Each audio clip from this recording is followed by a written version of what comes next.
Representative Miller. Thank you, Mr. Chairman. I could not disagree with you more on the reasoning, the justification, or the value that this bill brings.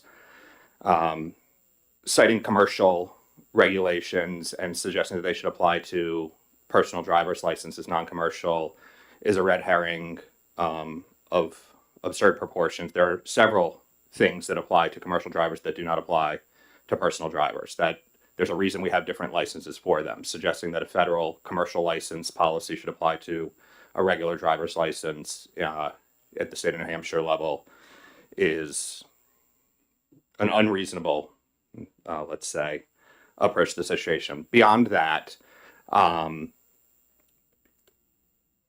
I would dispute that the problem with people driving the wrong way on the interstate is because they can't read these signs. There are myriad indicators associated with street navigation, road navigation. It is not just the words on the sign. A stop sign is a stop sign because it is a red octagon with a white border on it. It is not a stop sign because it has the word stop written S-T-O-P in the middle of it.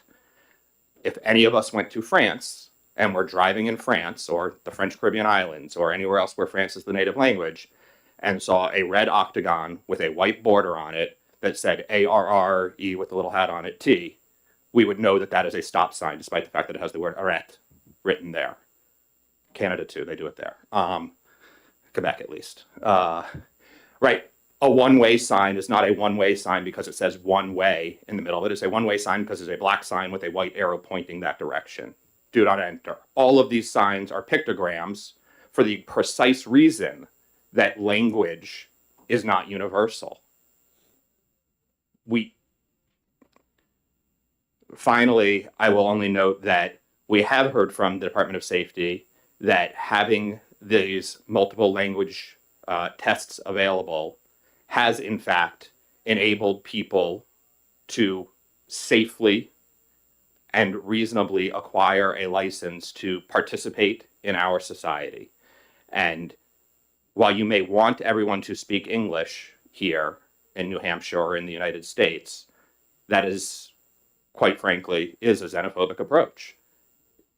It is not a reasonable expectation, whether on a temporary or permanent basis, people are here and they will speak other languages as well. Our goal should be to meet our constituents and community where they are and help them to ensure that they have a safe environment and that they can safely participate in our society, not exclude them for the sake of a language. Thank you.